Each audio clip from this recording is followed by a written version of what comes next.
कृष्ण कहो भावुरे। राम कहो राम कहो राम कहो भावुरे। कृष्ण कहो कृष्ण कहो कृष्ण कहो भावुरे। राम कहो राम कहो राम कहो भावुरे। कृष्ण कहो कृष्ण कहो कृष्ण कहो भावुरे। राम कहो राम कहो राम कहो बावुरे। कृष्ण कहो कृष्ण कहो कृष्ण कहो बावुरे। राम कहो राम कहो राम कहो बावुरे। कृष्ण कहो कृष्ण कहो कृष्ण कहो बावुरे। राम कहो राम कहो राम कहो बावुरे। कृष्ण कहो कृष्ण कहो कृष्ण कहो बावुरे। राम कहो राम कहो राम कहो बावुरे। कृष्ण कहो कृष्ण कहो कृष्ण कहो बावुरे। राम कहो राम कहो राम कहो बावुरे। कृष्ण कहो कृष्ण कहो कृष्ण कहो बावुरे। राम कहो राम कहो राम कहो बावुरे। कृष्ण कहो कृष्ण कहो कृष्ण कहो बावुरे। ओम गम गणपतये नमो नमः। श्री सिद्धि विनायक नमो नमः। अष्ट विनायक नमो नमः। गणपति बप्पा मोरिया। ओम गम गणपतये नमो नमः। श्री सिद्धि विनायक नमो नमः। अष्ट विनायक नमो नमः। गणपति बप्पा मोरिया। ओम गम गणपतये नमो नमः। श्री सिद्धि विनायक नमो नमः। अष्ट विनायक नमो नमः। गणपति बप्पा मोरिया। ओम गम गणपतये नमो नमः। श्री सिद्धि विनायक नमो नमः। अष्ट विनायक नमो नमः। गणपति बप्पा मोरिया। ओम गम गणपतये नमो नमः। श्री सिद्धि विनायक नमो नमः। अष्ट विनायक नमो नमः। गणपति बप्पा मोरिया। ओम गम गणपतये नमो नमः। श्री सिद्धि विनायक नमो नमः। अष्ट विनायक नमो नमः। गणपति बप्पा मोरिया। ओम गम गणपतये नमो नमः। श्री सिद्धि विनायक नमो नमः। अष्ट विनायक नमो नमः। गणपति बप्पा मोरिया। ओम गम गणपतये नमो नमः। श्री सिद्धि विनायक नमो नमः। अष्ट विनायक नमो नमः। गणपति बप्पा मोरिया। ओम गम गणपतये नमो नमः। श्री सिद्धि विनायक नमो नमः। अष्ट विनायक नमो नमः। गणपति बप्पा मोरिया। ओम गम गणपतये नमो नमः। श्री सिद्धि विनायक नमो नमः। अष्ट विनायक नमो नमः। गणपति बप्पा मोरिया। ओम गम गणपतये नमो नमः। श्री सिद्धि विनायक नमो नमः। अष्ट विनायक नमो नमः। गणपति बप्पा मोरिया। मंगल मूर्ति मोरिया। गणपति बप्पा मोरिया। मंगल मूर्ति मोरिया। वक्रतुंड महाकाय सूर्यकोटि समप्रभा। निर्विघ्नं कुरु मे देव सर्वकार्येषु सर्वदा। तो राम कहो राम कहो बावुरे। कृष्ण कहो कृष्ण कहो कृष्ण कहो बावुरे। राम कहो राम कहो बावुरे। कृष्ण कहो कृष्ण कहो कृष्ण कहो बावुरे। राम कहो राम कहो बावुरे। कृष्ण कहो कृष्ण कहो कृष्ण कहो बावुरे। अरे जग में सुंदर है दो नाम, चाहे कृष्ण कहो या राम। जग में सुंदर हैं दो नाम, चाहे कृष्ण कहो या राम। बोलो राम राम राम बोलो श्याम श्याम श्याम बोलो राम राम राम बोलो श्याम श्याम श्याम। जग में सुंदर हैं दो नाम, जग में सुंदर हैं दो नाम, चाहे कृष्ण कहो या नाम। चाहे कृष्ण कहो या राम। जग में सुंदर हैं दो नाम, चाहे कृष्ण कहो या राम। बोलो राम राम राम बोलो श्याम श्याम श्याम बोलो राम राम राम बोलो श्याम श्याम श्याम। एक दुष्ट रावण को मारे, एक कृष्ण एक कंस पापी को पछाड़े। एक दुष्ट रावण को मारे, एक कंस पापी को पछाड़े। एक दुष्ट रावण को मारे, एक कंस पापी को पछाड़े। एक दुष्ट रावण को मारे, एक कंस पापी को पछाड़े। अरे दोनों सुख के पूरक हैं, दोनों सुख के पूरक हैं और दोनों बल के धाम।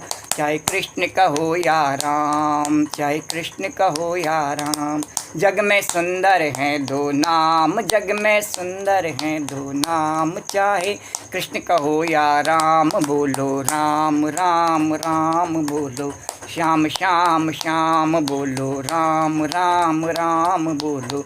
श्याम श्याम श्याम बोलो, राम राम राम बोलो।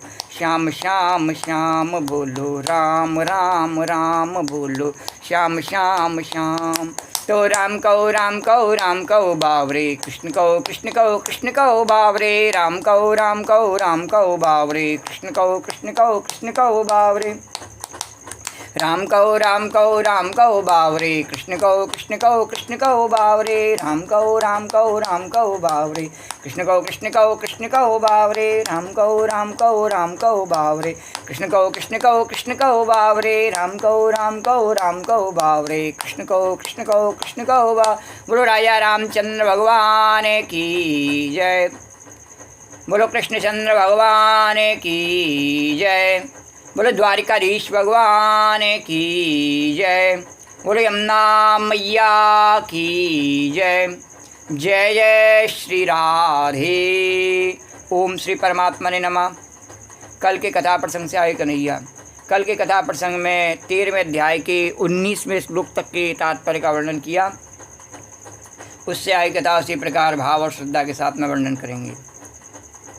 श्री राधे गोविंद, श्री राधे गोविंद। भज मन श्री राधे, श्री राधे गोविंद।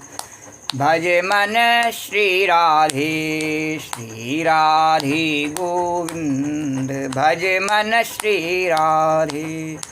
श्री राधे जय जय राधे, जय राधे जय श्री राधे। श्री राधे जय जय राधे, जय राधे जय श्री राधे। श्री राधे गोविंद।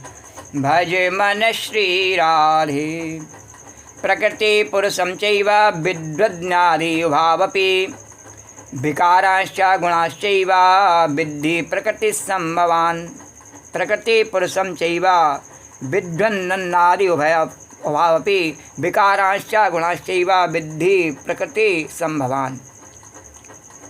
भगवान ने कहा, अर्जुन, प्रकृति तथा जीवों को अनादि समझना चाहिए। जैसे मैं अनादि हूँ, ऐसे मेरी प्रकृति भी अनादि है और मुझसे प्रकट ये सब जीव भी अनादि हैं। उनके विकार तथा गुण प्रकृति जन्य हैं और प्रकृति के संसर्ग में रहने के कारण से और उसमें विकार आ जाते हैं। जैसे कि जो छोटा बच्चा होता है तो वह अपनी मैया के साथ ज़्यादा रहता है, तो माता में जो स्त्री की जो दोष होते हैं कुछ, तो वो उसमें भी आ जाते हैं, बच्चे में भी अपने आप ही आ जाते हैं। जैसे उसको भी आदत पड़ी होती है, ये लाओ वो लाओ, ये करो वो करो, तो उस बच्चे में भी धीरे धीरे वही गुण आ जाते हैं। ये लाओ वो लाओ, ये करो वो करो, उसमें भी वही आ जाते हैं।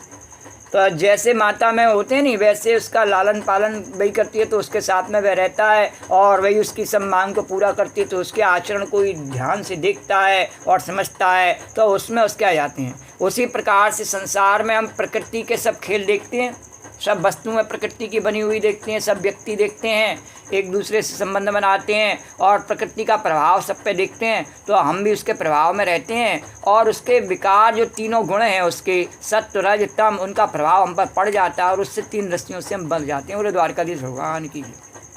वैसे तो वह अनादि है जीव भी, और वह सोचता क्या है कि मैं इस माया से छूट जाऊँ, तो छूट नहीं सकता है ऐसे। या माया समाप्त हो जावे तो माया भी अनादि है भगवान की, वह हमेशा रहती है, कभी हटती नहीं है। जब तक है ज़िंदगी फुर्सत न होगी काम से, जब तक है ज़िंदगी फुर्सत न होगी काम, ये शरीर से और मन से कामनाएं मिट जाएं, ऐसा तो हो ही नहीं सकता। हमेशा कामना रहती हैं इसमें, कभी भी कामनाएं मिटती नहीं हैं। तो जब तक है ज़िंदगी और नहीं होती हैं तो कुछ ना कुछ ऐसी परिस्थिति, ऐसे बंधन बन जाते हैं कि आपके लिए वो काम बाने कैसे बन जाते करना पड़ता है।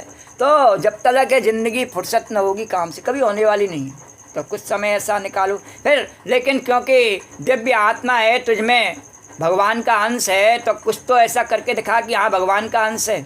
अपने बाप का बेटा हूँ कैसा करने की कोशिश करता है, चौबे का बेटा हूँ कैसा करने की कोशिश करता है करता है नहीं करता है। तो ऐसे ही भगवान का अंश है और ऋषि मुनियों की संतान है, कुछ तो ऐसा करके दिखा। बोलो द्वारकाधीश भगवान की। और जब कुछ किया नहीं जाता है नहीं तो प्रलाप करता है बाहर निकल के, द्वारकाधीश भगवान की। अरे जब सवेरे इस पर स्नान ही नहीं किया जाता और ब्रह्म मुहूर्त में उठा ही नहीं जाता तो प्रलाप करने के अलावा और क्या कर सकता है। तो क्यों करता है? क्योंकि उसका जो संग है वो प्रकृति के कारण से बिगड़ गया है। तो प्रकृति के भी दो रूप हैं, अभी बताया नहीं पहले कथाओं में, सब में उसको खूब विस्तार से अच्छी तरीके से और खोल करके उसको बताया क्या कि दो रूप हैं, कि एक रूप में तो वह प्रकृति इन तीनों गुणों से बांधने वाली है और दूसरे रूप में भगवान के पास पहुंचाने वाली भी वही है। वही जानकी मैया, वही राधा रानी, यमुना मैया, पार्वती मैया, वे भगवान के पास पहुंचाने वाली भी वही है। भगवान की भक्ति देने वाली भी वही है भगवान की। लेकिन वह कब है? जब हम उस पर उसको अपना अधिकार जमाना हम छोड़ दें, मेरा है ये सब और मैं इसका उपयोग करूँगा, उसका उपयोग करने से मैं सुखी हो जाऊँगा, ऐसी भावना को जब हम छोड़ दें तो वह सब कुछ हम जब बांटना सीख जाते हैं, सीधी सी बात है कि केवल मेरा नहीं है सबका है, तो बांटना सीख जाते हैं और नहीं है तब भी हम संतुष्ट रह सकते हैं। तो फिर वो प्रकृति हमारी माता की तरह हमारी रक्षा करती है और हर समय हमारे लिए जो नहीं है वो सब कुछ उपलब्ध कराती है। वह जगत जननी मैया किसी को अभाव में नहीं रहने देती है, वह सब कुछ उपलब्ध कराती है। और भगवान की भक्ति भी फिर जब उपलब्ध कराती है नहीं तो फिर तो कोई कहना ही क्या है। जैसे हनुमान जी से कहा नहीं, उन्होंने क्या कहा हनुमान जी से? अजर अमर गुण निधि सुत हो, करऊ बहुत रघुनायक छू। तो पहले क्या कहा कि मन संतोष सुनत कब बानी, भगत प्रताप तेज बल सानी, आशीष दीन राम प्रिय जाना।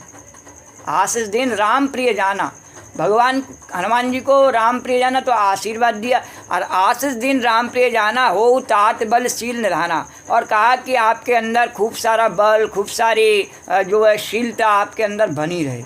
हो तात बल शील निधाना यानी विनम्रता आपके अंदर बनी रहे। हो तात बल शील निधाना, अजर अमर गुण निश्चित हो। और कहा कि आप अजर अमर हो, में हमेशा आपका प्रताप, आपका जीवन, आपका शरीर अजर अमर अचल, अजर अमर गुण से तो करो बहुत रघुनायक। लेकिन इतने वरदान देने पर हनुमान जी को उतनी प्रसन्नता नहीं हुई। तो जब माता ने कहा कि करो बहुत रघुनायक छो, यानी कि प्रभु की कृपा आप पर बनी रहेगी, करो बहुत रघुनायक छो। और जब करऊँ कृपा प्रभु अश्विन काना, और हनुमान जी ने जैसे सुना करऊँ कृपा प्रभु अश्विन काना, निर्भर प्रेम मगन हनुमाना। और हनुमान जी भगवान के प्रेम में मगन हो गए और मगन होके कहने लगे, सिया राम की, सिया राम की, सिया राम की, सिया राम की, सिया राम की, सिया राम की लगन में मेरा मन हुआ है मगन। सिया राम की, सिया राम की, सिया राम की, सिया राम की, सिया राम की लगन में मेरा मन हुआ है मगन। गाऊं राम राम मैं तो जन्म जन्म, गाऊं राम राम मैं तो जन्म जन्म।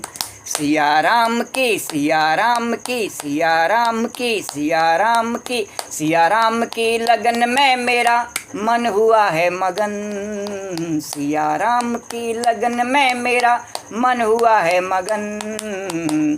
गाऊं राम राम मैं तो जन्म जन्म, गाऊं राम राम मैं तो जन्म जन्म। तो ऐसे मगन होकर हनुमान जी गाने लगे। किसकी कृपा से? उसी जगत जननी मैया की कृपा से। तो भगवान की प्रकृति भी आदि अनादि है और वह जीव को फंसाने वाली नहीं है। जीव उसके आकर्षण में स्वयं उसके गुणों से बढ़ जाता है और फंस जाता है। वह तो भगवान के पास तक ले जाने वाली है। तो हम उससे उस रूप में उसको नहीं ध्याते हैं, उस रूप में उससे हम वरदान नहीं मांगते हैं। हमें वही वरदान चाहिए कि जो हमारे, जिससे हम फंसे रहें संसार में, नहीं मांगते हैं। तो फिर उसको हम दोष नहीं दे सकते हैं। बोलो द्वारकाधीश भगवान कीजिए। तो भगवान ने कहा प्रकृति तथा जीवों को अनादि समझना चाहिए। तो अपने अनादि स्वरूप का हम ध्यान ही नहीं करते हैं और हम जो अंत वाली जो वस्तुएं हैं, अंत वाले संबंध है, अंत वाले व्यक्ति नाम यश, उनसे ही जुड़े रहते हैं। तो भगवान ने कहा प्रकृति तथा जीवों को अनादि समझना चाहिए। उनके विकार तथा गुण प्रकृति जन्य हैं। प्रकृति के संसर्ग से उसमें विकार और गुण वैसे ही प्रकृति के से आ जाते हैं। है नहीं वैसा, है विकार रहे, निर्मल स्वच्छ। तात्पर्य इस अध्याय के ज्ञान से मनुष्य शरीर यानी क्षेत्र तथा शरीर के ज्ञाता यानी जीवात्मा तथा परमात्मा जो दोनों हैं को जान सकता है, यानी स्वयं को भी और अपने बनाने वाले को भी, परमात्मा को भी। तो शरीर क्रिया क्षेत्र है और प्रकृति से निर्मित है। कैसे निर्मित है? प्रकृति से निर्मित है। तो निर्मित कैसे? मैया की कृपा से, उससे, उसी से। जैसे उन्होंने गणेश जी को बनाया नहीं अपने शरीर से, ऐसे ही अपने अवयवों से, 5 तत्वों से ये शरीर उन्होंने उसको व्याख्या करके 24 में विभक्त किया और उस मैया ने इसको उत्पन्न किया है। सबका शरीर, चाहे पशु पक्षी जीव कीट पतंग वृक्ष पहाड़ कोई भी हो, उसको सबको मैया ने उत्पन्न किया है। सब धरती माता से उत्पन्न हुए हैं, आकाश में से कोई उत्पन्न नहीं हुआ, सबको उन्होंने उत्पन्न किया है और उसी से सब बने हैं। तो शरीर क्रिया क्षेत्र प्रकृति से निर्मित है। शरीर के भीतर बद्ध तथा उसके कार्यों का भोग करने वाला आत्मा ही पुरुष या जीव है। और प्रभु का जो अंश है जीवात्मा, वह प्रभु की शक्ति से, प्रभु के साथ में, उसमें से एक ही वृक्ष पर 2 पक्षी निवास करते हैं। शरीर रूपी इस वृक्ष पर आत्मा और परमात्मा दोनों ही इस पर निवास करते हैं। और जैसा भागवत में बताया कि परमात्मा जो है वह स्वयं प्रकाशवान है और किसी फल का भोक्ता नहीं है। इस शरीर रूपी वृक्ष पर जो कर्म रूपी फल लगते हैं उनका भोक्ता वह परमात्मा नहीं है, उसका भोक्ता वह जीव है। और जीव अपने आप को जब भोक्ता मान करके और उसके चक्कर में, लालच में, फल के में फंसता है तो उसको उसका फल भोगना पड़ता है, परिणाम, और फिर फंसा ही रहता है।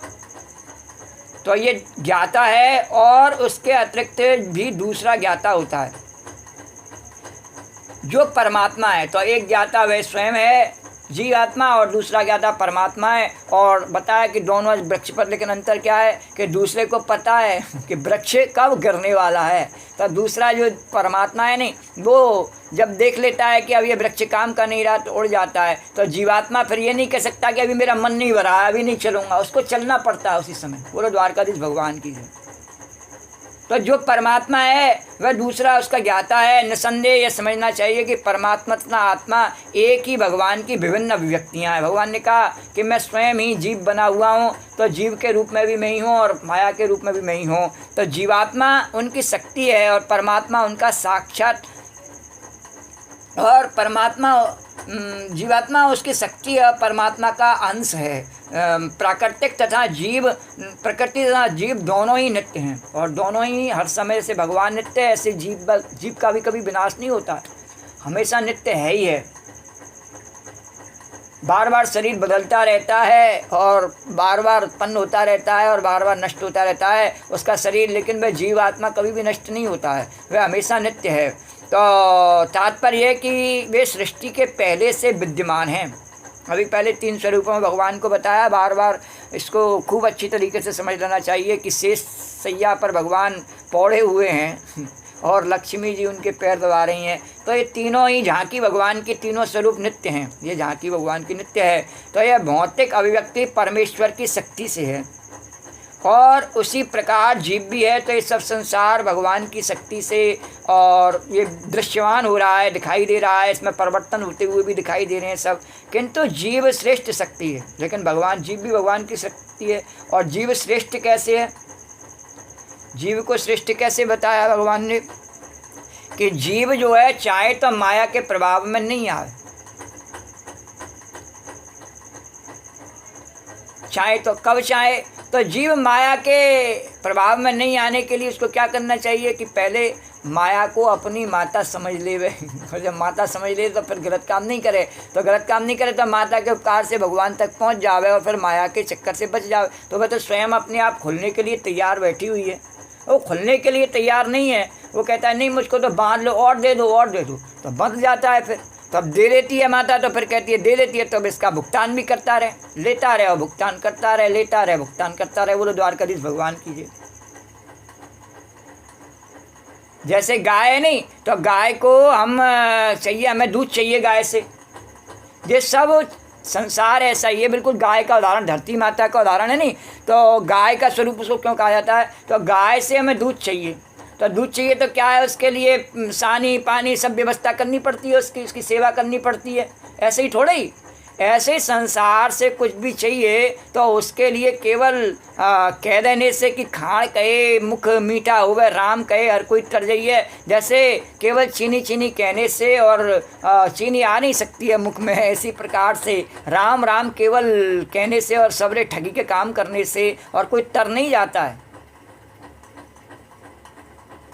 पर उसमें वह शक्ति है कि वह राम राम भले ही न कहे, पर अगर वह ठगी के कार्य नहीं करे और प्रकृति को अपने उपकार के लिए अपनी माता के रूप में स्वीकार करके मेरा पालन करने वाली है और भगवान से मिलाने वाली है और भक्ति के राह पर चले, और जो 19 सद्गुण अभी पिछली कथाओं में बताए वे 19 सद्गुणों को अपने जीवन में धारण करे और भगवान की निश्चल भक्ति करे, निष्काम कर्म करे और भगवान का ध्यान करे, उस प्रकार से प्रभु को प्राप्त कर सकता है और ये माया उसके लिए बाधा नहीं बनती है।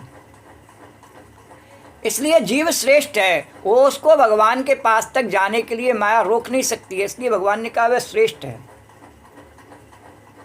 वैसे भी हम देखें तो राम लक्ष्मण सीता में सीता जी को रावण हरण करके ले गया, लक्ष्मण जी को नहीं ले गया रावण हरण करके।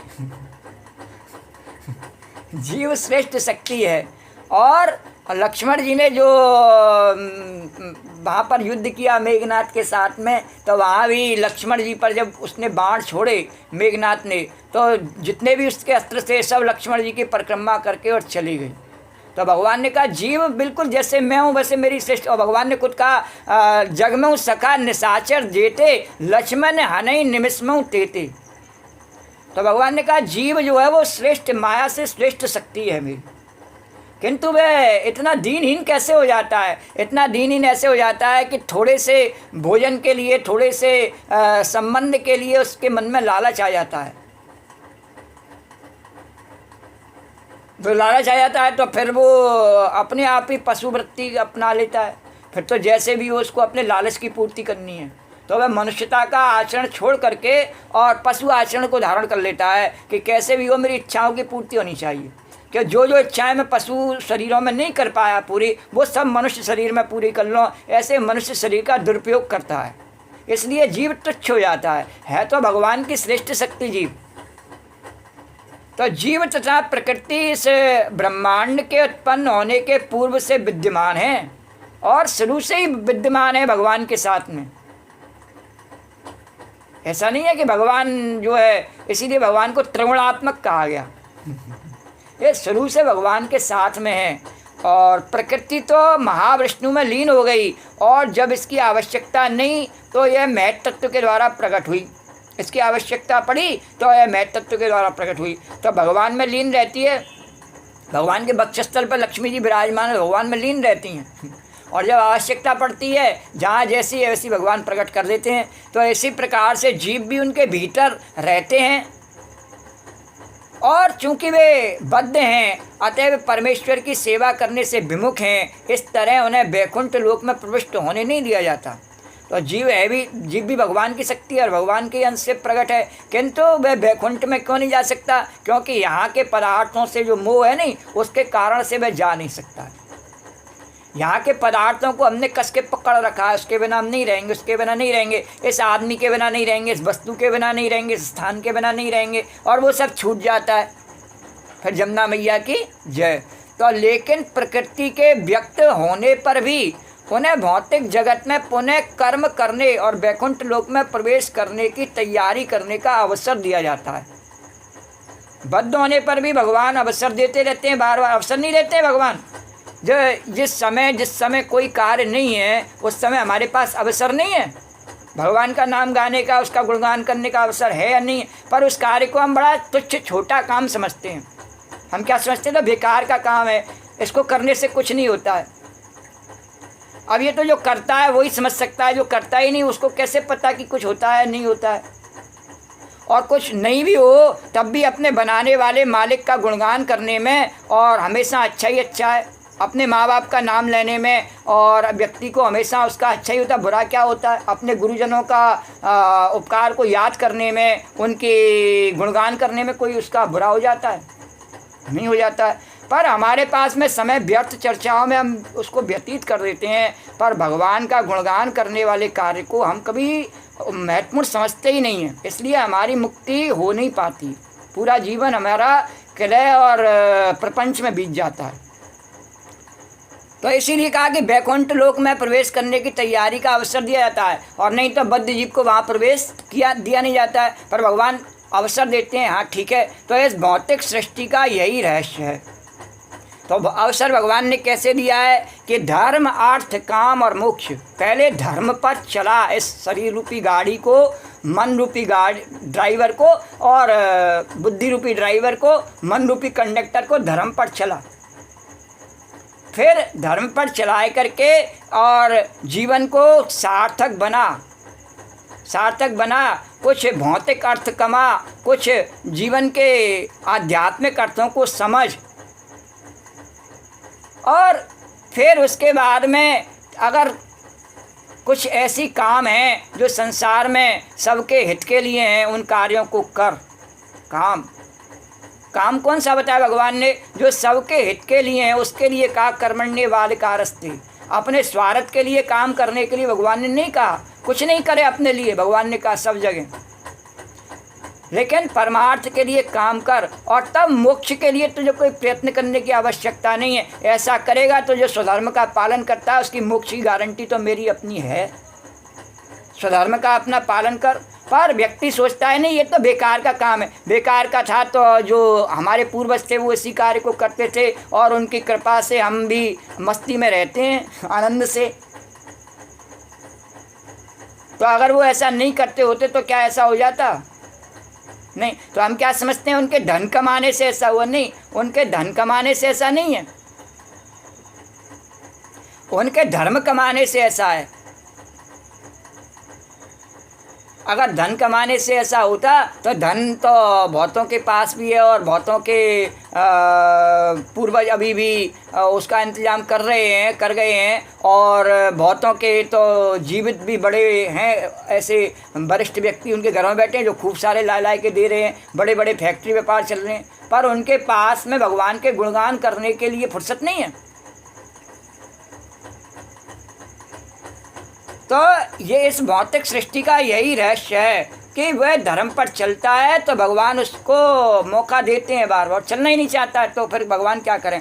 तो वास्तव में जीवात्मा मूलतः परमेश्वर का अंश है, लेकिन अपने विद्रोही स्वभाव के कारण प्रकृति के भीतर बद्ध रहता है और विद्रोही है। विद्रोही कैसा है? जैसे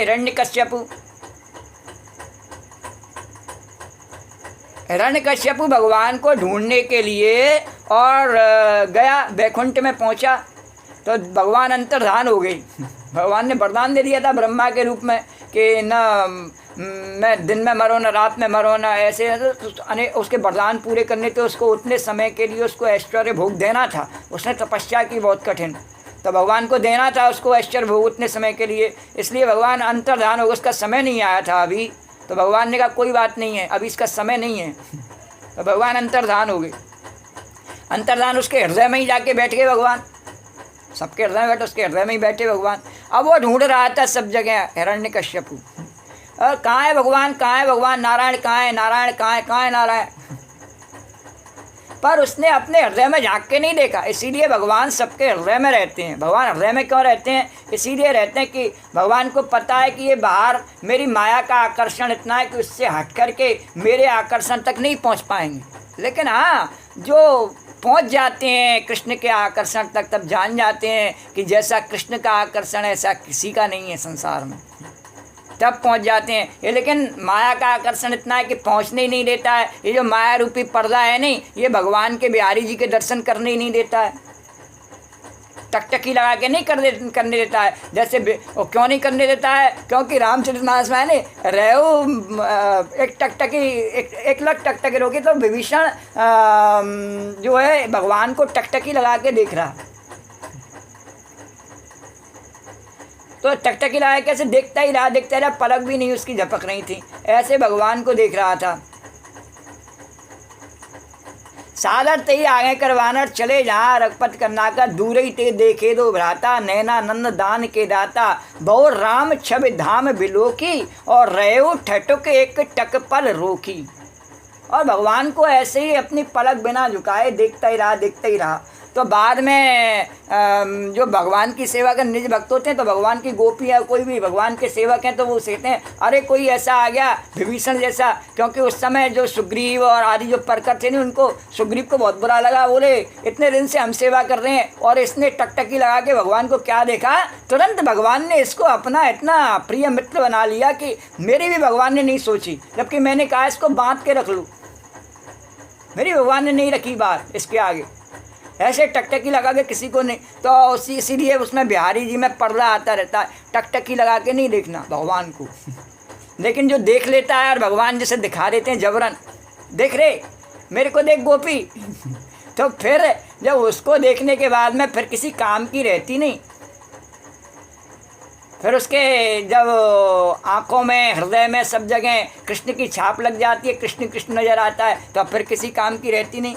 तो लेकिन विद्रोही स्वभाव हमारा, हम देखना नहीं चाहते, हमें डर लगता है कि अगर हमने ये कथा प्रचलित, तो सब जानते हैं इस कथा को, इसलिए सबको डर लगता है कि भगवान को टकटकी लगा के नहीं, बस द्वारकाधीश जाते हैं जरा जय हो राजा राज की, द्वारकाधीश की आँखें और बंद कर लेते हैं, जय हो आँखें बंद करके नहीं, आँखें बंद करके नहीं, भगवान कहते हैं तेरे में हिम्मत है तो खुल के देख रहे, देखिए कितने तेरे अंदर सत्यता है, खुल के देख मेरे को।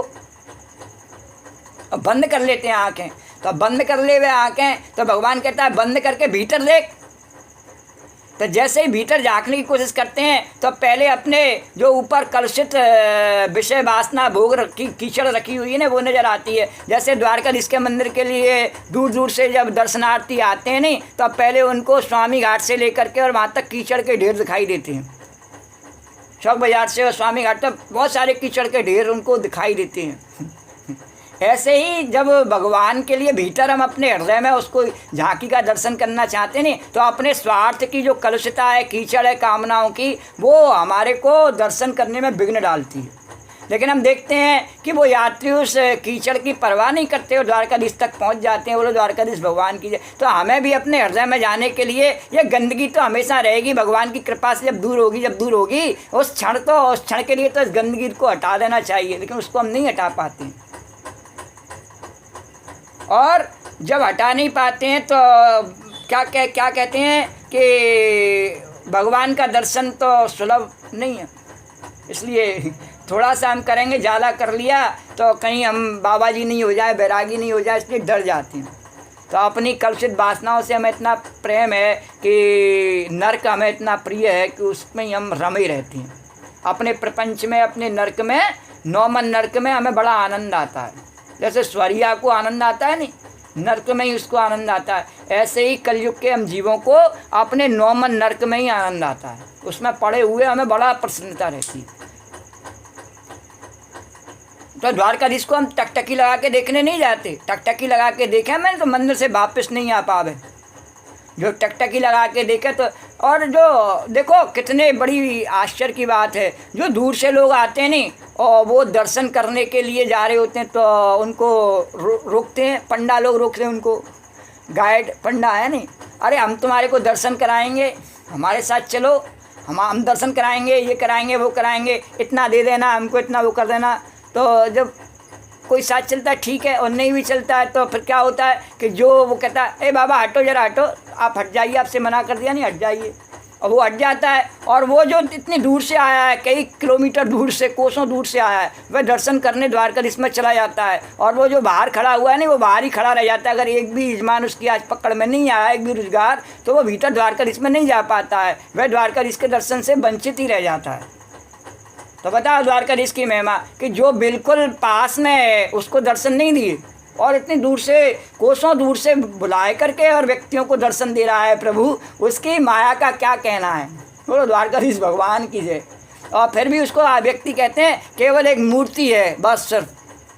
तो ऐसी तुच्छ लोगों की सोच जो है नहीं, वो क्या है कि मूर्खता के अलावा और कुछ नहीं। बोलो द्वारकाधीश भगवान की जय। तो किंतु भगवान जानते हैं कि ऐसा कैसे और क्यों हुआ। शास्त्रों में भगवान का वचन है कि जो लोग प्रकृति द्वारा आकृष्ट हैं, उसके द्वारा ही वो आकृष्ट हैं, उन्हें और कुछ अच्छा ही नहीं लगता, आकर्षण है ही नहीं उनके लिए, कहीं कंचन और कामनी के अलावा और कहीं आकर्षण ही नहीं है। तो वे कठिन जीवन संघर्ष कर रहे हैं, उसको प्राप्त करने के लिए कठिन से कठिन कार्य करते हैं, घरों को छोड़ करके और कोसों दूर चले जाते हैं और कठिन से कठिन कार्य करते हैं। उनको सुख नहीं मिलता है, कोई सुख नहीं, कोई शांति नहीं। लेकिन इन कुछ श्लोकों के वर्णनों से यह निश्चित समझ लेना चाहिए कि प्रकृति के तीनों गुणों के द्वारा अत्यंत विकार प्रकृति की ही उपज है। गुणों के द्वारा उत्पन्न विकार प्रकृति की उपज है। तो प्रकृति अपनी तीन रस्सियों से बांध के रखती है और दौड़ाती रहती है। अब दौड़ाती रहती है नहीं, लेकिन ये जो तीन रस्सियाँ हैं नहीं, हम कितनी भी दूर दौड़ जाएं, ये रस्सियाँ रबड़ बैंड की सी हैं, वापस खींच लेती हैं।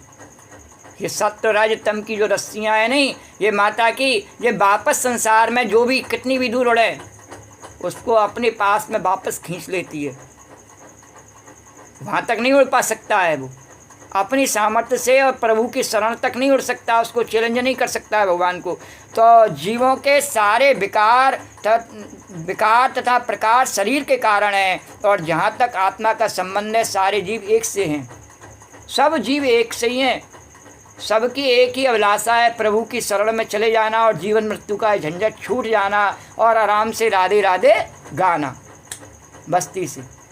सब यही चाहते हैं, भले भोजन पानी भी नहीं मिले, सब यही चाहते हैं। और द्वारकाधीश भगवान की। लेकिन क्या है कि जब यहाँ पड़े रहते हैं तो फिर क्या है कि यही समस्या उसको रोज रोज आती हैं, रोज रोज इन्हीं को हल करते रहते हैं।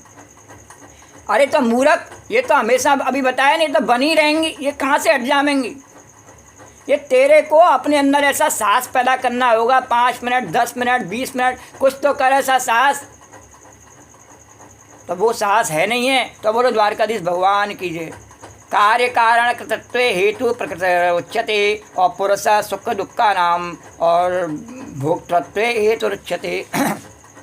भगवान ने कहा प्रकृति समस्त भौतिक कारणों तथा कार्यों परिणामों के हेतु कही जाती है, और जीव यानी पुरुष इस संसार में विविध सुख दुख के भोग का कारण कहा जाता है। ये जो जीव रूपी 2 पुरुष बताए भगवान ने कि 2 रूप में पुरुष बताए, एक जीव रूप में एक ब्रह्म रूप में।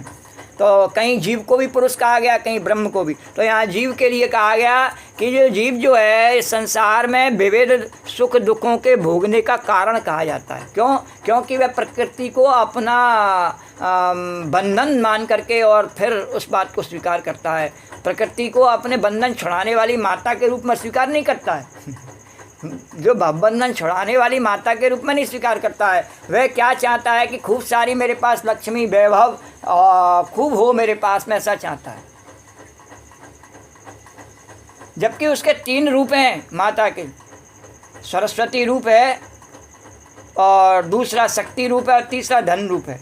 लेकिन उसकी जो इच्छा है वो क्या है कि वो केवल धन रूप में सबसे ज़्यादा माता को पसंद करता है, फिर दूसरे नंबर पर शक्ति के रूप में पसंद करता है, और ज्ञान के रूप में तो बिल्कुल भी नहीं चाहता है। ज्ञान के रूप में बिल्कुल नहीं चाहता है। उससे बढ़िया तो उसको नाली साफ कर लेना अच्छा लगता है, पर ज्ञान या सत्संग में थोड़ी देर बैठना पड़े और कुछ भगवान का नाम गुणगान सुनना पड़े, तो उसके लिए सबसे कठिन कार्य होता है कलयुग के जीव के लिए। वो द्वारकाधीश भगवान की।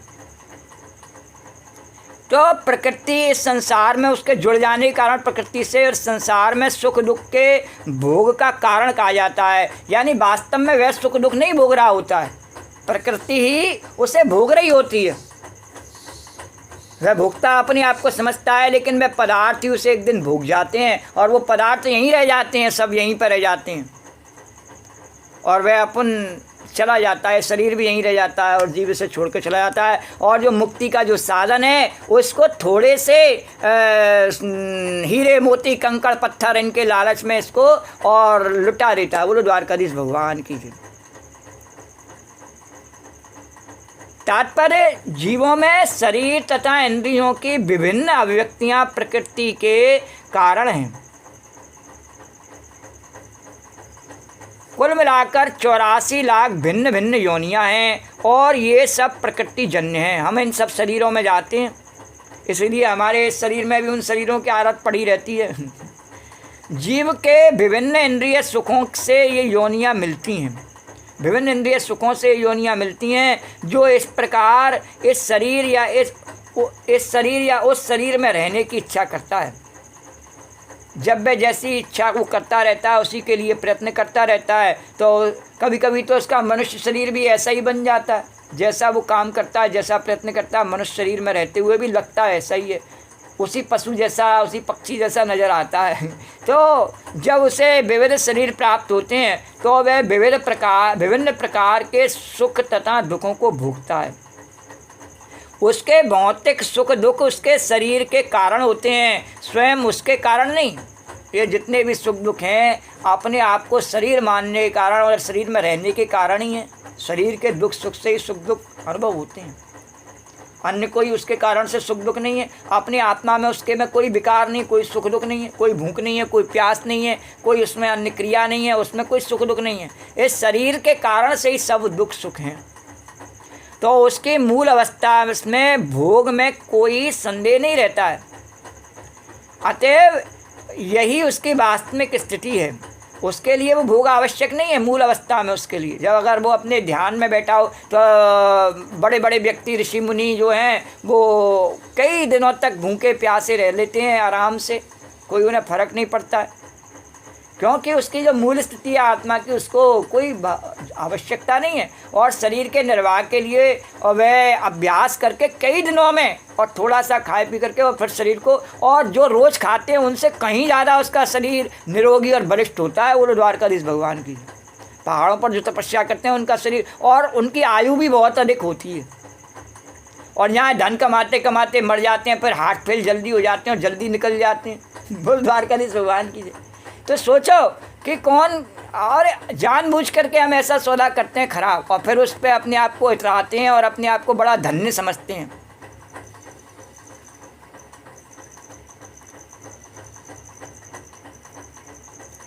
हम दूसरों से कहते पढ़ते हैं, अरे भर भर उधर विषय रस चाको श्याम शरण नहीं आयो, और अपने को नहीं देखते हैं कि हमारी एज जो है कितनी हो गई शरीर की, और अब भी हम किसके लिए भागे जा रहे हैं, किसके लिए धन कमाने जा रहे हैं। तो हमारे को अभी भी उधर भरने की जो इच्छा है नहीं वो पूरी नहीं हुई है। अब भी हम जीवन जो जी रहे हैं नहीं उधर भरने के लिए जी रहे हैं, किसी प्रकार से हम उधर को भरें, और ये उधर कभी भरता नहीं है। ये कामनाओं की, क्योंकि रोटी से तो उधर भर भी जाता है, पर ये जो कामनाओं की भूख है नहीं, मुझे भी चाहिए, फिर मेरे बेटे को, बेटी को, परिवार को, सबको चाहिए, और चाहिए ही चाहिए, चाहिए ही चाहिए हमेशा। तो बोलो द्वारकाधीश भगवान की। तो ये जो रावण जैसी स्थिति उसके मन में आ जाती है नहीं, चाहिए चाहिए, नहीं तो मैं सर काट लूँ, एक काटा, दूसरा काटा, तीसरा काटा, दे दो मुझको। भगवान ने लंका भी दे दी, भगवान ने सब वैभव उसको दिया, इतने सारे बेटे नाती उसके साथ पास में, सब प्रकार की विमान, पुष्पक विमान, हर प्रकार की उसको चीज़ें दी, लेकिन उसके बाद भी उसकी संतुष्टि हुई नहीं, दरिद्री रहा, फिर भी दरिद्री रहा। फिर भी क्या है कि जगत जननी पर बुरी नीयत डाल करके वो हरण कर लाया, तो रहा दरिद्री। दरिद्री वह नहीं है जिसके पास में कि धन का अभाव है, दरिद्री वह है जिसकी संतुष्टि नहीं हुई है अभी तक, उससे बड़ा दरिद्री कोई नहीं है। तो वह प्रकृति पर प्रभुत्व जमाने के लिए भौतिक जगत में आता है, और वह सोचता है कि अगर भले ही चाहे मैं 100 वर्ष का हो जाऊं और मैं अगर कुछ कमा के न ला पाऊँ और घर में ऐसे ही बैठ जाऊं तो मेरा प्रभुत्व क्या रहेगा। तो ये प्रभुत्व क्या है कि वो प्रकृति पर अपना प्रभुत्व जमाना चाहता है, स्वीकार नहीं करता है इस बात को कि ये उसका कार्य नहीं है। और कहने के लिए मैं तिलक भी लगाता हूँ और छापे भी लगाता हूँ, और भागवत गीता अगर कहीं धन मिल रहा हो तो वो भी करने चला जाता हूँ इस उम्र में वो द्वारका। पर उसमें क्या है, भागवत में क्या है, गीता में ऋषि मुनियों ने क्या कहा है, हमारे पूर्वज बाप दादे क्या करते थे, उसका हमें कोई भान नहीं है, उसका मैं कोई जीवन में अपने में नहीं उतारना चाहता हूँ, और ना अपन उतारना चाहता हूँ, और ना मेरी संतति जो है नहीं उसको भी, चाहे वो पतंग उड़ावे, चाहे वो जुआ खेले, चाहे वो कछु भी करे, मुझे उससे कोई मतलब नहीं है। चाहे गुटखा खावे, चाहे बुरी आदतें करे, कुछ भी करे भले, मेरे को उससे कोई लेना देना नहीं है। मेरे को अपना उधर भरना, अपनी कामनाओं की पूर्ति करना, और अगर कोई राम नाम गा रहा हो तो खिस्साना हो जाना द्वारकाधीश भगवान की, ये मुझ पे आता है बस सिर्फ। तो वैकुंठ लोक में तो वह प्रकृतिवत प्रभुत्व जमाने के लिए भौतिक जगत में आता है, उसका केवल एक ही लक्ष्य है, कौआ की तरह से काँव काँव करना। तो काँव काँव हमेशा तो कर नहीं सकता है कौआ भी 12 वर्ष में कौआ बोला टाएँ, तो उस पर जब भी बोलता है नहीं तो टाँ ही बोलना आता है वो द्वारकाधीश भगवान के, और कुछ आता नहीं उस पर बोलना।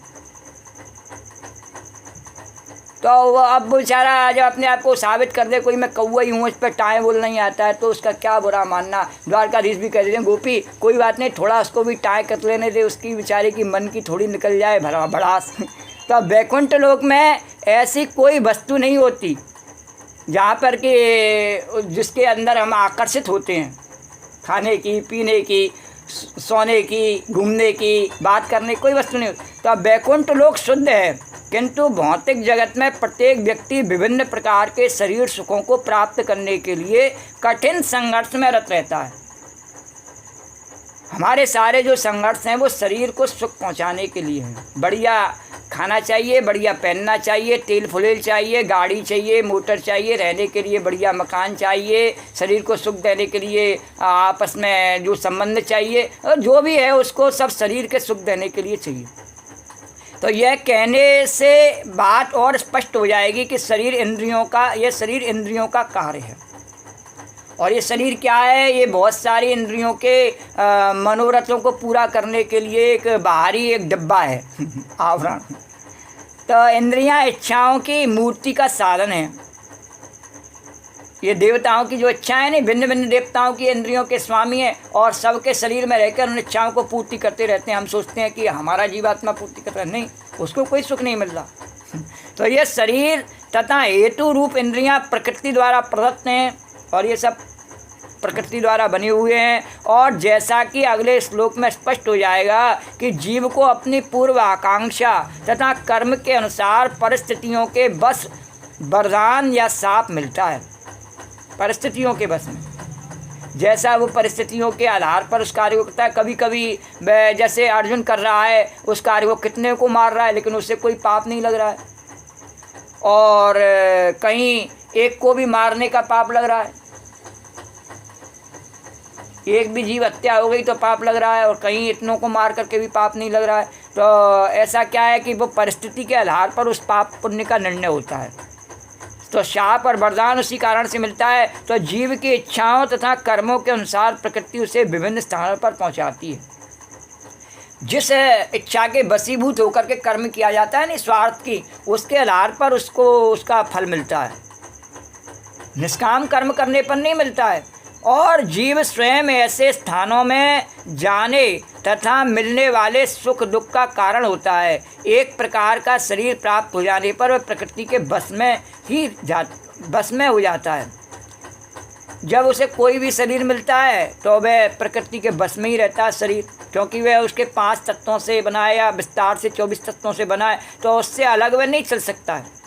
उसे उस शरीर में रहते हुए ही, अभी पहले बताया कथा में, कि अपने आध्यात्मिक जीवन को जीते हुए एक दिव्य शरीर का निर्माण करना होता है, जिससे उस शरीर के बंधन से निकल के और वह राम नाम गुणगान कर सके।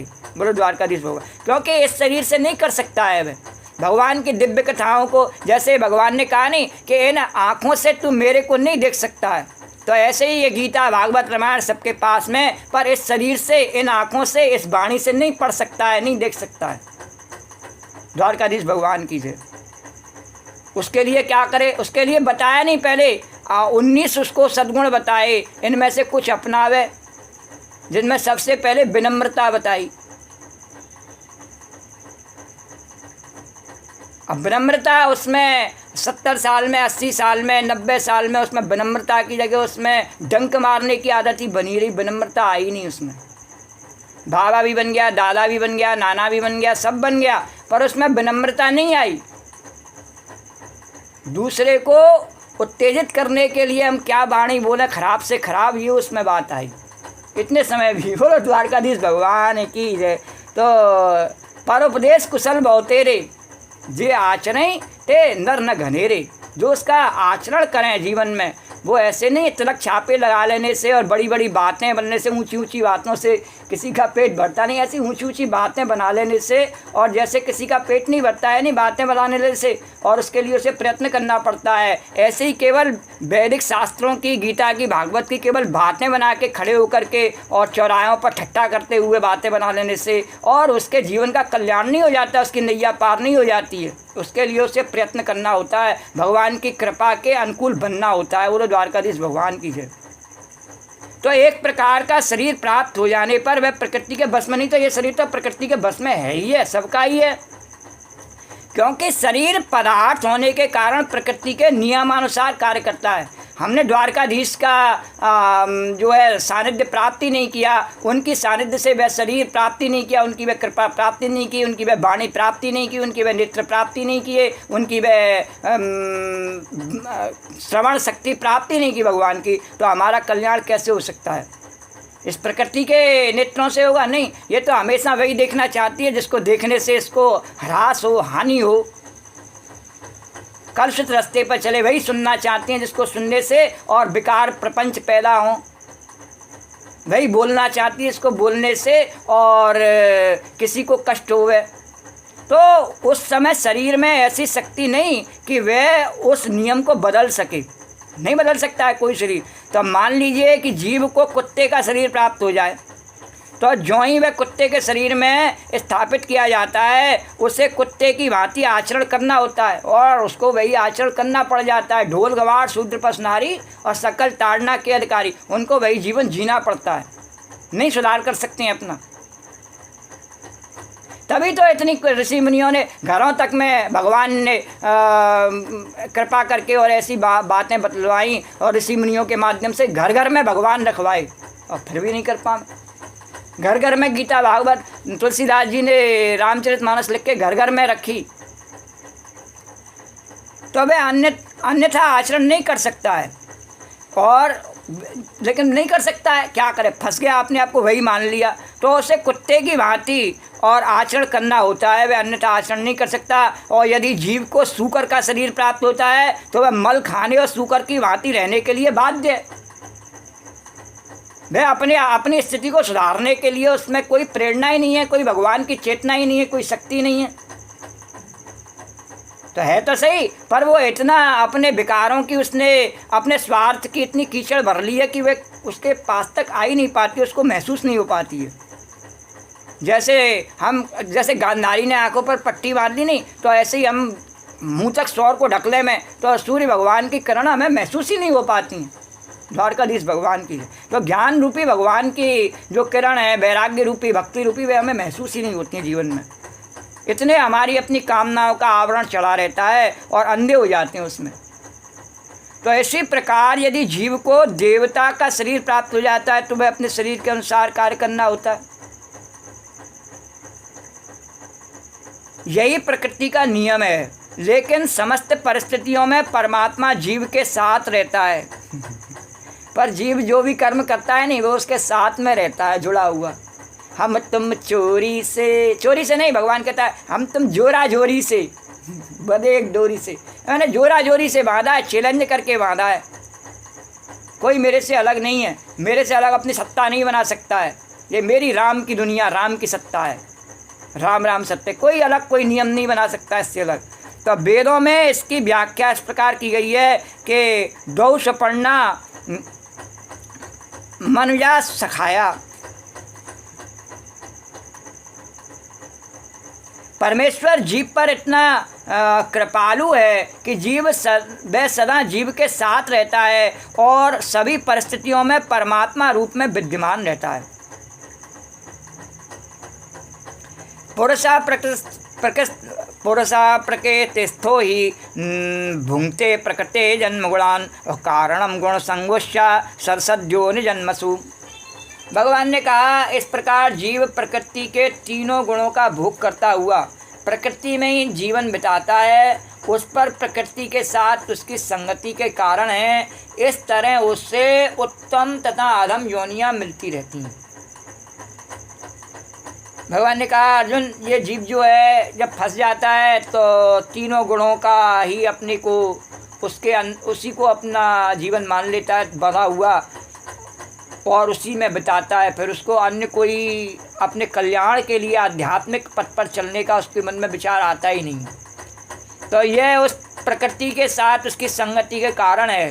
वह इतना मोहग्रसित हो जाता है कि वह अपने आत्म कल्याण के मार्ग पर चलने की खुद स्वयं नहीं सोचता है और कोई दूसरा यदि सोचे तो उसको पागल समझता है, मूर्ख समझता है और उसका अपहास करना ही उसके मन में हा ठीठी हा, उसको बस यही अच्छा लगता है। तो बताओ अब उसका अपना जो स्वयं जिस डाल पे बैठा हो उसी को काटे, उससे बड़ा मूर्ख और कोई भी नहीं।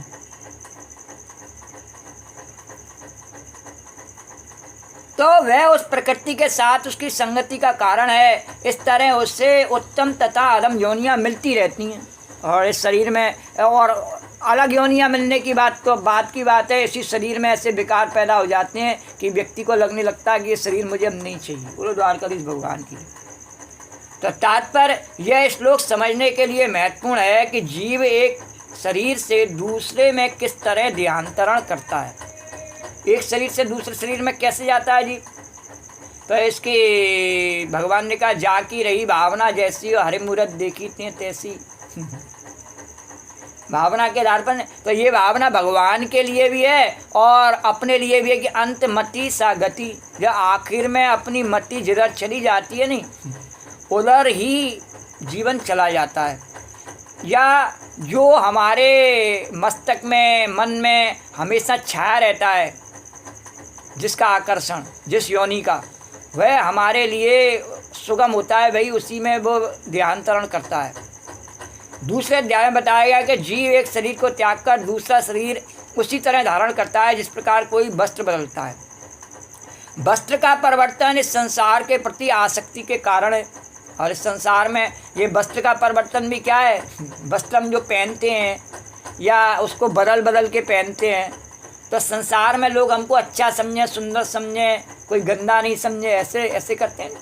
इसीलिए छल कपट नहीं करना चाहिए। ऐसे कोई नहीं पहनता इसलिए कि कोई मुझको नंगा नहीं समझे, इसलिए नहीं पहनते वस्त्र, क्योंकि नंगे तो अनेकों बार हम खुद ही होते हैं। तो नंगे होने से हमें कोई परेशानी नहीं है, लेकिन हम ये चाहते हैं कि हम ऐसा कुछ पहन के निकलें कि हमारे को सुंदर समझे, अच्छा समझे। बाद में भले ही हमें नंगा भी होना पड़े, कोई परेशानी नहीं है। एक बार हमारे को सुंदर समझे तो वो उसको सुंदरता कहाँ से नज़र आती है कि वस्त्रों से नज़र आती है। तो संसार में अपना महत्व दिखाने के लिए, अपने शरीर की सुंदरता दिखाने के लिए ऊपर से ये वस्त्र रूपी नकली शरीर धारण करता है कि नंगा शरीर शायद मेरा किसी को देखने में अच्छा नहीं लगे, इसलिए मैं इसको धारण कर लूँ। तो जब तक जीव इस मिथ्या प्राकट्य पर मुग्ध रहता है और इस तरीके से अपने बाल बनाता है, बढ़िया वस्त्र पहनता है, जूते पहनता है और अपने आप को मुग्ध समझता है, तब तक उसे निरंतर देहांतरण करना पड़ता है और कभी कभी तो बुढ़ापे तक में ही ऐसा करता रहता है।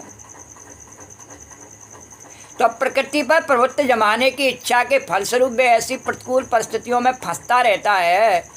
भौतिक इच्छा के वशीभूत हो से कभी देवता के रूप में तो कभी मनुष्य के रूप में, कभी पशु, कभी पक्षी, कभी कीड़े, कभी जल जंतु, कभी संत पुरुष तो कभी खटमल के रूप में जन्म लेना होता है। यह क्रम चलता रहता है और प्रत्येक परिस्थिति में जीव अपने को परिस्थितियों का स्वामी मानता रहता है और फिर भी वह उसके नहीं चल रहा बस कुछ भी, फिर भी अपने आप को स्वामी मानता रहता है। तो जबकि वह प्रकृति के बस में होता है यहाँ से और वह कोसों दूर भी चला जाए तब भी उसके अंदर प्रकृति के बस में कैसे, तब भी वो शरीर के अंदर जो भूख प्यास भय शोक सब बने हुए हैं वो जहाँ भी चला जाए वहीं बने हुए हैं। तो प्रकृति के बस में है या नहीं है? कहाँ जाने से प्रकृति के बस में नहीं रहता है। और बस में नहीं रहना है तो यहीं ऐसा प्रयत्न कर सकता है बैठ कर के, जहाँ बैठा है वहीं भी।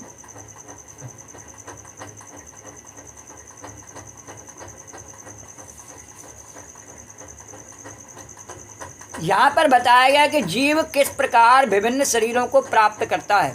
यह प्रकृति के विभिन्न गुणों की संगति करता है, अतएव इन गुणों से ऊपर उठकर दिव्य पद पर स्थित होता है।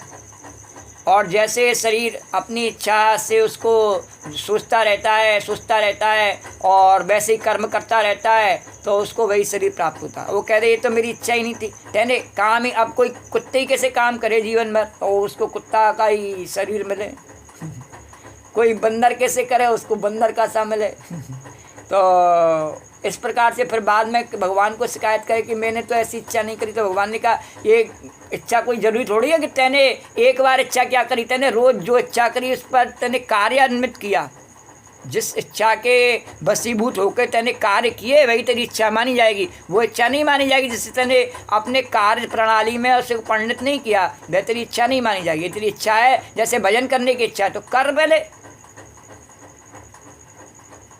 बाहर जाए करके और डायलॉग मत दे कि मैं चौराहे पर जाए के डायलॉग दूँ तो लोग मुझे कोई विद्वान समझे। तो लोग तो भले ही विद्वान समझे, तो कुछ भी समझे, उससे तेरा कल्याण हो नहीं जाएगा। वो मूर्ख समझे तब कोई तेरा कल्याण में संशय नहीं है। अगर भगवान ने कल्याण करना है तो उनके मूर्ख समझने से कल्याण में संशय नहीं होता है। तो यही कृष्ण भावनामृत कहलाता है।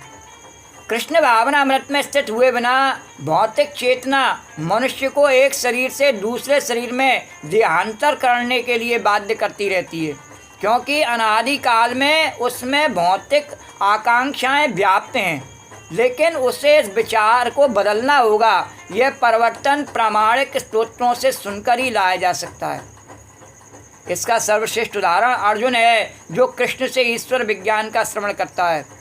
यदि जीव श्रवण विधि को अपना ले तो प्रकृति पर प्रभुत्व जमाने की चिर अभिलाषित आकांक्षा समाप्त हो जाए और क्रमशः ज्यों ज्यों वह प्रभुत्व जमाने की इच्छा को कम करता जाएगा, त्यों त्यों उसे आध्यात्मिक सुख मिलता जाएगा। ये जो सब मेरे बस में हो, मैं ये हासिल कर लूँ, वो हासिल कर लूँ, और जब धीरे धीरे एक समय ऐसा आता है कि उस पर शरीर से हार जाता है, मन से हार जाता है, हो ही नहीं पाता, फिर क्या करेगा? तब फिर भी वह भगवान से नहीं जुड़ता है। फिर यह देखता है कि मैं गिर रहा हूँ पर दूसरा कब गिरेगा, इसका इंतजार करता है। तो एक वैदिक मंत्र में कहा गया है कि ज्यों ज्यों जीव भगवान की संगति से विद्वान बनता जाता है, त्यों त्यों उसी अनुपात में वह आनंदमय जीवन का आस्वादन करता है। मेरे को भगवान से जुड़ना नहीं है, और जो जुड़ा है तो उसको आनंद मिल रहा है, वो मुझे भी चाहिए, और मुझे नहीं मिल रहा है तो उसको भी नहीं मिलना चाहिए। मैं कुछ ऐसा करूँ कि उसको नहीं मिले, और तो कर ले, क्या कर सकता है। द्वारकाधीश भगवान की जमुना मैया कीजिए। उपादृष्टान मंता चा भर्ता भोक्ता महेश्वरा परम ज्योति चाप्युक्तो देहेस्मिन् पुरुष परः। भगवान ने कहा मैं तो इस शरीर में एक अन्य दिव्य भोक्ता, तो भी इस शरीर में एक अन्य दिव्य भोक्ता है जो मेरा स्वरूप है, जो ईश्वर है, परम स्वामी है और साक्षी तथा अनुमति देने वाले के रूप में विद्यमान है, और जो परमात्मा कहलाता है। हम कोई भी कार्य करते हैं तो परमात्मा भीतर ही बैठा है, उससे पूछ के करते हैं क्या? उससे पूछ के करें तो गलत काम नहीं कर सकते हैं, पर हम पूछते नहीं। वह तो बिना पूछे भी कभी कभी बताता है। जब हम ज़्यादा कोई गलत काम करने के लिए तैयार हो जाते हैं तो तुरंत बताता है, अरे बिल्कुल मत करना। तो यदि हम उस समय मान लेते हैं उसकी बात को, तो दोबारा भी वो हमारा उस बात को बताने के लिए फिर पूरा जोर देता है। और यदि हम मानते ही नहीं हैं तो फिर उसके बताने का जो आवाज़ है नहीं, वो आती तो है, पर हम जब एक बार उसको अनसुनी कर देते हैं तो फिर हर बार अनसुनी हो जाती है। बोलो द्वारकाधीश भगवान की जो तात्पर्य यहाँ पर कहा गया कि जीवात्मा के साथ निरंतर रहने वाला परमात्मा परमेश्वर का प्रतिनिधि है। वह सामान्य जीव नहीं है, क्योंकि अद्वैतवादी चिंतक शरीर के ज्ञाता को एक मानते हैं, अतएव उनके विचार से परमात्मा तथा जीवात्मा में कोई अंतर नहीं है। इसका स्पष्टीकरण करने के लिए भगवान कहते हैं कि वे प्रत्येक शरीर में परमात्मा रूप से विद्यमान हैं। वे जीवात्मा से भिन्न हैं, वे पर हैं, दिव्य हैं। भगवान सब शरीरों में, केवल जीवात्मा ही नहीं, भगवान ने कहा मैं भी इसमें विद्यमान हूँ। और जीवात्मा किसी विशेष क्षेत्र के कार्यों को भोगता है, लेकिन परमात्मा किसी सीमित भोक्ता के रूप में या शारीरिक कर्मों में भाग लेने वाले के रूप में विद्यमान नहीं रहता। भगवान किसी का कर्म का करने वाला है, भोक्ता नहीं, उसको शक्ति देने वाला, उसका प्रेरणा देने वाला है। तो अपितु वे साक्षी, अनुमतिदाता तथा परम भोक्ता के रूप में स्थित रहता है। और परम भोक्ता के रूप में वही है, क्योंकि जीव उसी का अंश है, तो वह जो भोक्ता है वास्तव में वही भोक्ता है। तो उसका नाम परमात्मा है, आत्मा नहीं है। वह दिव्य है, अतः वह बिल्कुल स्पष्ट है कि आत्मा तथा परमात्मा भिन्न भिन्न है। भगवान ने बिल्कुल स्पष्ट करके बताया कि तो भी इस शरीर में एक अन्य दिव्य भोक्ता है जो ईश्वर है, भगवान ने बताया। तो अब परमात्मा के हाथ पैर सर्वत्र रहते हैं। भगवान ने कहा सर्वव्यापक है, लेकिन जीवात्मा के ऐसा नहीं होता। क्योंकि परमात्मा परमेश्वर है, अतः वह अंदर से जीव को भौतिक भोग की आकांक्षा पूर्ति की अनुमति देता है। परमात्मा की अनुमति के बिना जीवात्मा कुछ भी नहीं कर सकता। जीव मुक्त है और भगवान भोक्ता या पालक है। जीव अनंत है और भगवान उन सब में मित्र रूप से निवास करता है। बोलो द्वारकाधीश भगवान की जय। परमात्मा कैसे निवास करता है? मित्र रूप से, सबका हितैषी, सबका मंगल करने वाला, सबका कल्याण करने वाला।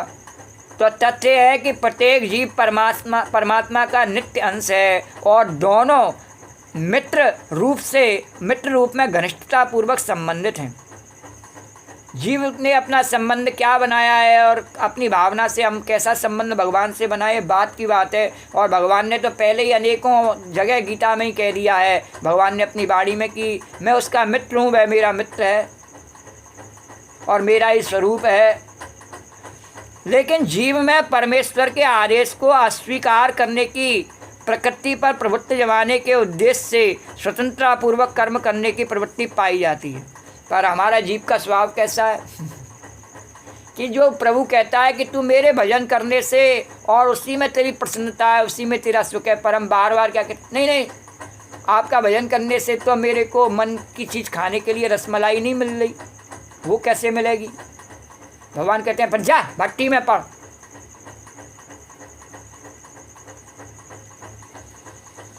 तो उसमें अरे मैं ये काम नहीं कर पा रहा, ये फलाने ने कर लिया, मैं नहीं कर पा रहा, ये कैसे होगा? तो उसमें जो प्रवृत्ति होती है नहीं, तो भगवान की तरफ जाने की कभी भी नहीं होती है उसमें, क्योंकि वो भगवान का अंश है नहीं। तो उसमें जैसे भगवान सबका स्वामी है, ऐसे उसमें ये विकार उसमें आ जाता है कि मैं भी सबका स्वामी बन सकता हूँ। तो भगवान के आदेश को अस्वीकार करता है। भगवान कहते हैं तुझे मैंने मनुष्य जन्म जो दिया है, ये मेरा भजन करने के लिए दिया है, अपना आत्म कल्याण करने के लिए दिया है, उसको कर। पर वह भगवान की आज्ञा को अस्वीकार कर देता है और कहता है नहीं, अरे मैं तो भोगता हूँ, अरे मैंने अगर मनुष्य बन के भी और बढ़िया जीवन आलीशान नहीं दिया और संसार के ऐश्वर्य सुखों को नहीं भोगा, तो फिर क्या फ़ायदा पशु में और मनुष्य में? बोलो द्वारकाधीश भगवान की। तो ऐसे उल्टा भगवान से विद्रोह करता है, क्योंकि उसमें प्रवृत्ति होती है, अतः वह परमेश्वर की तटस्थता शक्ति कहलाता है। और उसमें विद्रोह करने की शक्ति भगवान ने दे रखी है कि हाँ ठीक है, तू जो चाहे वो कर सके। भगवान ने उसे बनाई, जाके बल लवलेश थे, रावण को दे दिया बल, हाँ चल ठीक है, तू कर ले जो करना चाहता है। तो जीव या तो भौतिक शक्ति में या आध्यात्मिक शक्ति में स्थित हो सकता है और वह जैसे भी चाहे वैसे अपने बल का प्रयोग कर सकता है, चाहे संसार के जंग में व्यवहारिक वस्तुओं को, भौतिक वस्तुओं को प्राप्त करने में लगा ले अपनी शक्ति को, और चाहे मुझे प्राप्त करने में उसी शक्ति को लगा ले। तो जब तक भौतिक शक्ति द्वारा बद्ध रहता है तब तक परमेश्वर से भिन्न रूप में परमात्मा की, तब तक परमेश्वर भिन्न रूप में परमात्मा की तरह उसके भीतर रहते हैं। रहते उसके भी भीतर हैं भगवान, पर उसके भीतर भगवान जागृत रूप में नहीं है, सुप्त रूप में है भगवान। तो जिससे भी से आध्यात्मिक शक्ति में वापस लाए जा सके। किंतु हैं क्यों? क्योंकि जब भी वो चाहे कि भगवान जग जाए, वह पुकार भगवान को जोर से, अपने हृदय में जाग करके पुकार, तो भगवान जग जाएंगे तो तेरे अंदर के सारे विकार अपने आप दूर हो जाएंगे, अंधेरा दूर हो जाएगा।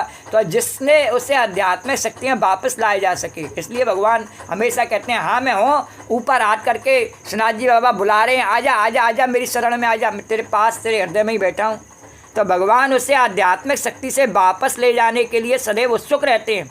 भगवान कहते हैं मेरी शरण में आ जा, मैं उत्सुक हूँ इस बात के लिए। लेकिन अपनी अल्प स्वतंत्रता के कारण, अरे नहीं, जो अल्प स्वतंत्रता है मेरी, जिस संसार के में रहने में मुझे बढ़िया खाना पीना, बढ़िया सोना रहना और बातें करना, बुराइयाँ करना, भलाई करना, नाचना गाना, ये सब। अरे भगवान कहते हैं अब तू बुढ़ा हो गया, उस लायक रहा नहीं, अब कैसे इस बात को कर पावेगा, अब ऐसे कैसे कर पावेगा इस बात को। तो वह उस बात को नहीं समझ पाता है। मैं कहता नहीं, मैं तो यही करूँगा, जब तक मेरे अंदर ताकत है ऐसा ही करता रहूँगा। भगवान कहते ठीक है, करता रहे, मैं भी देखता हूँ कब तक करता रहेगा। तो वह भगवान की तरफ आध्यात्मिक मार्ग पर चलने का जब संकल्प करता है तो हमेशा चलता रह सकता है, कभी भी रुकावट नहीं आती उसमें। लेकिन संसार के मार्ग पर तो ऐसा नहीं है कि हमेशा चलता रहे, बड़े से बड़ा रावण हो वो भी चल नहीं सकता हमेशा, तो एक दिन तो उसको रुकना ही पड़ता है। तो स्वतंत्रता का वह दुरुपयोग ही बद्ध प्रकृति से उसके भौतिक संघर्ष का कारण है। यह स्वतंत्रता का दुरुपयोग ये नहीं कि रावण ने दुरुपयोग किया कि मैं तो स्वतंत्र रहूं पर मैं जानकी जी को बांध के ले आऊँ, मतलब द्वारकाधीश भगवान की, और बाकी सबको बांध दो, इन ऋषि मुनियों को बांध दो, मैं तो स्वतंत्र रहूँ, तो उसकी स्वतंत्रता रहती नहीं है। तो भगवान ने भी उसको अपने काल रूपी बाणों से बांध दिया। तो अतः भगवान निरंतर बाहर तथा भीतर से आदेश देते रहते हैं। बाहर की घटनाओं से भी कभी कभी हमें प्रेरणा मिलती है, तो भगवान हर प्रकार से हमें समझाते रहते हैं। तो बाहर से वे भगवत गीता के रूप में उपदेश देते हैं और भीतर से जीव को यह विश्वास दिलाते हैं कि भौतिक क्षेत्र में उसके कार्यकलाप आत्मिक सुख के लिए अनुकूल नहीं है। वह कितना भी भौतिक क्षेत्र में तरक्की कर ले, वह संतुष्ट नहीं हो सकता है, सुखी नहीं हो सकता है। उनका वचन है इसे त्याग दो और मेरे प्रति श्रद्धा करो, तभी तुम सुखी होगे। पर नहीं कर पाते, हमारा दुर्भाग्य। तो इसी प्रकार जो बुद्धिमान व्यक्ति परमात्मा में अथवा भगवान में श्रद्धा रखता है वह सच्चिदानंदमय जीवन की ओर प्रगति करने लगता है। बोलो द्वारकाधीश भगवान की जय। या एवं वेत्ति पुरुषम प्रकृतिम चा गुणैः सा सर्वथा वर्तमानोपि नसा भूयो भिजायते। भगवान ने कहा अर्जुन, जो व्यक्ति प्रकृति, जीव तथा प्रकृति के गुणों की अंतःक्रिया से संबंधित इस विचारधारा को समझ लेता है, उसे मुक्ति की प्राप्ति सुनिश्चित है। क्या है कि प्रकृति क्या है और जीव तथा प्रकृति के गुणों की अंतःक्रिया से संबंधित जो जीव इसमें किस प्रकार से आकर्षण में फंस जाता है और अपने स्वरूप को और परमात्मा के स्वरूप को भूल जाता है, उसे समझ लेता है। और जब समझ लेता है तो फिर उससे हटने का प्रयास करता है और जिस मार्ग पर भगवान कह रहे हैं उस मार्ग पर चलता है, तो उसकी मुक्ति की प्राप्ति सुनिश्चित है। और उसकी वर्तमान स्थिति चाहे जैसी हो, कैसी भी हो वर्तमान स्थिति, उसकी खराब से खराब हो, जहाँ पर उसका पूर्व जन्म, यहाँ पर उसका पूर्व जन्म नहीं होगा। बोलो द्वारकाधीश भगवान की जय। पुनर्जन्म नहीं होगा उसका, फिर दोबारा उसका पुनर्जन्म नहीं होने वाला है। तो तात्पर्य प्रकृति, परमात्मा, आत्मा तथा इसके अंतः संबंध की स्पष्ट जानकारी हो जाने पर मनुष्य मुक्त होने का अधिकारी बनता है। तो जानकारी होने का मतलब ये नहीं है कि हमने रट लिया, इस बात को रट लिया नहीं, इसको हम अपने भीतर जीवन में कैसे अनुभव कर सकते हैं, कैसे उतार सकते हैं। तो वो तो करने का है अपने अपने सबका, तो उसको कोई कह के तो बताया नहीं जा सकता है। तो प्रकृति, परमात्मा, आत्मा तथा उसके अंतर संबंध की स्पष्ट जानकारी हो जाने पर मनुष्य मुक्त होने का अधिकारी बनता है। और भगवान ने वैसे भी कह दिया, सोई जाने जाए देव जनाई। भगवान जिसे जनाना चाहता है वही जान सकता है। तो ये तो उसके आंतरिक व्यवहार का भगवान के और उसके आंतरिक संबंध पर निर्भर करता है कि वह कितना जान सकता है। और वह इस भौतिक प्रकृति में लौटने के लिए बाध्य हुए बिना वैकुंठ वापस चले जाने का अधिकारी बन जाता है। बोलो द्वारकाधीश भगवान की। यह ज्ञान का फल है और ज्ञान यह समझने के लिए ही होता है कि दैव योग से जीव इस संसार में आ गिरा है।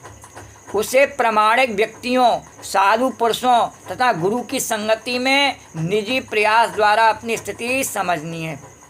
और तब जिस रूप में भगवान ने भगवत गीता कही है उसे समझकर आध्यात्मिक चेतना या कृष्ण भावना अमृत को प्राप्त करना है। तब वह निश्चित है कि वह संसार में कभी नहीं आ सकेगा। वह सच्चिदानंद जीवन बिताने के लिए वैकुंठ लोक भेज दिया जाएगा। बोलो द्वारकाधीश भगवान की जय।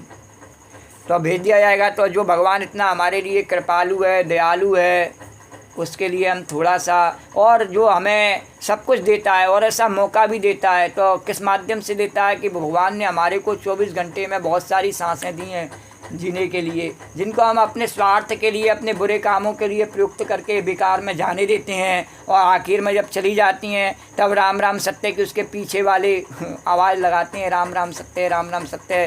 तो जब वह सत्य है तो जब तक सांस चल रही है उसके नाम को अपनाए करके, और इन सांसों को और उचित मूल्य इसका जो है भगवान की दृष्टि में जो इसका वास्तव में जिस कारण से दिए हैं, और ऐसा करके दिखावे तो भगवान भी प्रसन्न हो जावे। तो चली जा रही हैं ये अनमोल सांसें, चली जा रही हैं ये अनमोल सांसें, जो कुछ बची हैं उन्हीं को बचाओ, चली जा रही हैं ये अनमोल सांसें। अनमोल क्यों है ये? क्योंकि जब भगवान का नाम लेते नहीं तो उसका कोई मोल नहीं, और जब इन्हें हम ऐसे पदार्थों को प्राप्त करने में लगाते हैं संसार के, तो उन सबका तो मोल है, सबका मोल है, पर भगवान के नाम का कोई मोल नहीं है। और इसलिए जब भगवान का नाम जैसे अनमोल है, अमूल्य है, ऐसे ही ये सांसें भी अमूल्य है हमारी, इनका कोई व्यवहार में मूल्य नहीं है, तो इनका मूल्य भगवान का राम नाम ही है, कृष्ण नाम है। तो चली जा रही हैं ये अनमोल सांस, जितनी चली गई वो तो चली गई, अब उसका क्या कहना। तो जो कुछ बची हैं उन्हीं को बचाओ, गोविंद नाम गाओ रे, गोपाल नाम गाओ, गोविंद नाम गाओ रे, गोपाल नाम गाओ, हरि का नाम गाओ रे, प्रभु का नाम गाओ, हरि का नाम गाओ रे, प्रभु का नाम गाओ, गोविंद नाम गाओ रे, गोपाल नाम गाओ, गोविंद नाम गाओ रे, गोपाल नाम गाओ, हरि का नाम गाओ रे, प्रभु का नाम गाओ, हरि का नाम गाओ रे, प्रभु का नाम गाओ।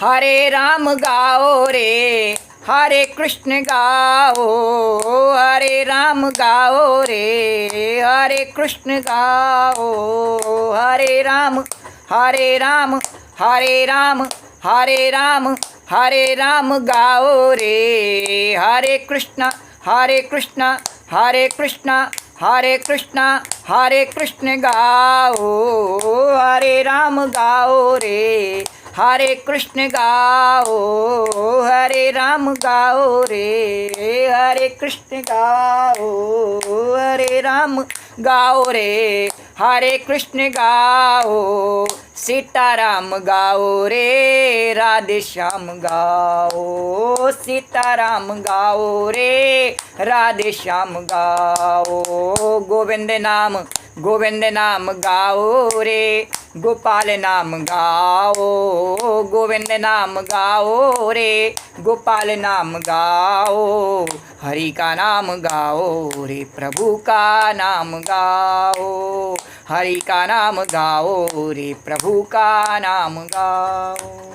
हरे राम गाओ रे, हरे कृष्ण गाओ, हरे राम गाओ रे, हरे कृष्ण गाओ, हरे राम, हरे राम, हरे राम, हरे राम, हरे राम गाओ रे, हरे कृष्ण, हरे कृष्ण, हरे कृष्ण, हरे कृष्ण, हरे कृष्ण गाओ, हरे राम गाओ रे, हरे कृष्ण गाओ, हरे राम गाओ रे, हरे कृष्ण गाओ, सीताराम गाओ रे, राधे श्याम गाओ, सीताराम गाओ रे, राधे श्याम गाओ, गोविंद नाम, गोविंद नाम गाओ रे, गोपाल नाम गाओ, गोविंद नाम गाओ रे, गोपाल नाम गाओ, प्रभु का नाम गाओ रे, हरि का नाम गाओ,